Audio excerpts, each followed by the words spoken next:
Hi friends, welcome to மூன்று முடிச்சு promo. இன்றைக்கி நம்ம மூன்று முடிச்சு சீரியலில் என்ன விறுவிறுப்பான விஷயம் அப்படின்னு பார்க்கறதுக்கு முன்னாடி நம்ம சேனலை சப்ஸ்கிரைப் பண்ணலை அப்படின்னா மறக்காமல் சப்ஸ்கிரைப் பண்ணிக்கோங்க. இப்போ வாங்க அந்த விறுவிறுப்பான விஷயம் என்ன அப்படின்னு சொல்லிட்டு பார்த்துடலாம். நம்ம இன்றைக்கி நந்தினி ரொம்ப கஷ்டப்பட்டாங்க.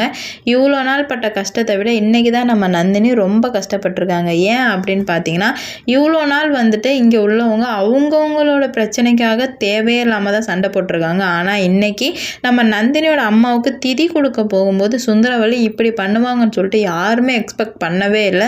ஏன்னா வந்துட்டு சுந்தரவல்லிக்கு கௌரவத்தினால எதனா ஒரு பிரச்சனையோ இல்லை காசு பணத்தினால எதனா ஒரு பிரச்சனையோ தான் சுந்தரவல்லி கோவப்பட்டு பார்த்துருக்கோம்.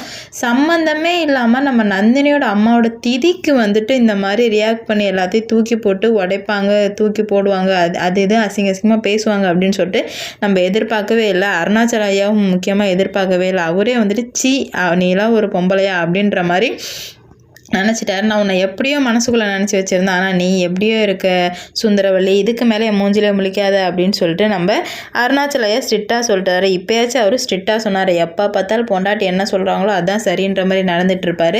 இதுக்கு மேலேயாச்சும் மாறினா வந்துட்டு நல்லது தான். நம்ம சூர்யா சார் அப்போ கோவத்தோடு கிளம்பி போனவர் தான் என்ன ஆச்சுன்னு தெரில. கடைசியில் பார்த்தீங்க அப்படின்னா ஃபுல்லாக குடிச்சிட்டு வந்துட்டு நம்ம சுந்தரவல்லிக்கிட்ட தாய் குலத்துக்கிட்ட பிரச்சனை பண்ணலாம் அப்படின்னு சொல்லிட்டு வராரு. ஆனால் அவர் குடிச்சிட்டு வந்து சுந்தரவல்லிக்கிட்ட பிரச்சனை பண்ணுறது எல்லாமே ஓகே தான். அது குடிச்சிட்டு வராமலே தைரியமாக அவங்க அம்மா முன்னாடி ஃபேஸ் பண்ண அந்த பிரச்சனையை ஃபேஸ் பண்ணனா இன்னும் சூப்பராக இருக்கும். சூர்யாவை அடிச்சிக்கவே முடியாது. ஏன்னா வந்துட்டு சுயநனவில் இருக்கும்போது போயிட்டு அவன் சுந்தரவல்லியை கேட்குறது தான் நல்லா இருக்குது. இது வந்துட்டு குடிச்சிட்டு வந்துட்டு இது ஒரு கோலத்தனமாக இருக்குது, அது நல்லா இல்லை. இதுக்கு மேலேயாச்சும் நம்ம சூர்யா வந்துட்டு நந்தினி மேலே அன்பு வந்துட்ட பிறகு அப்படி பண்ணுவார் அப்படின்னு சொல்லிட்டு நான் நினைக்கிறேன்.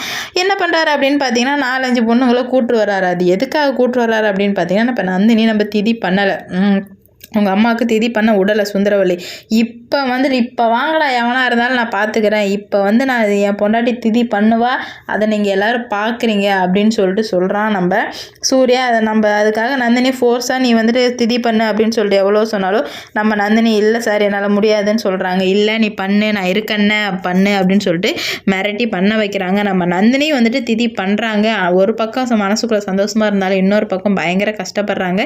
ஏன்னா வந்துட்டு நம்ம அம்மாவுக்காக திதி பண்ணுறதுக்கு சந்தோஷமாக இருக்குது, ஆனால் இதுக்காக இந்த சுந்தரவல்லி அம்மா என்ன பண்ண போகிறாங்கன்னு தெரிலையே, பயமாக இருக்கே அப்படின்னு சொல்லிட்டு மனசுக்குள்ளே ரொம்ப பயமாக இருக்குது அப்படின்னு சொல்லிக்கிறாங்க. என்ன தான் நடக்க போகுதுன்னே ஒன்றுமே புரியல. சுந்தரவல்லி நம்ம நந்தினியை சும்மாவே விடமாட்டாங்க போல், வீட்டை விட்டு அனுப்புனா தான் சுந்தரவல்லி மனுஷியாக இருப்பாங்க அப்படின்னு சொல்லிட்டு நினைக்கிறேன். ஆனால் அருணாச்சல ஐயா வீட்டை விட்டே நந்தினி எந்த காரணத்துக்காகவும் அனுப்பக்கூடாது அப்படின்னு சொல்லிட்டு ஒரு முடிவாக இருக்கார். பார்ப்போம் என்ன தான் நடக்குது போகுது அப்படின்னு சொல்லிட்டு நம்ம சூர்யா சார் எப்போ இந்த சுந்தரவல்லியோட ஆட்டத்தையும் ஒடுக்குறாரு அப்படின்னு சொல்லிட்டு நம்ம பார்ப்போம். இந்த வீடியோ பிடிச்சிருந்தா லைக் பண்ணுங்கள், ஷேர் பண்ணுங்கள், கமெண்ட் பண்ணுங்கள். இது போன்ற வீடியோ சீரியல் அப்டேட் தெரிஞ்சுக்க நம்ம சேனலை மறக்காமல் சப்ஸ்கிரைப் பண்ணிக்கோங்க.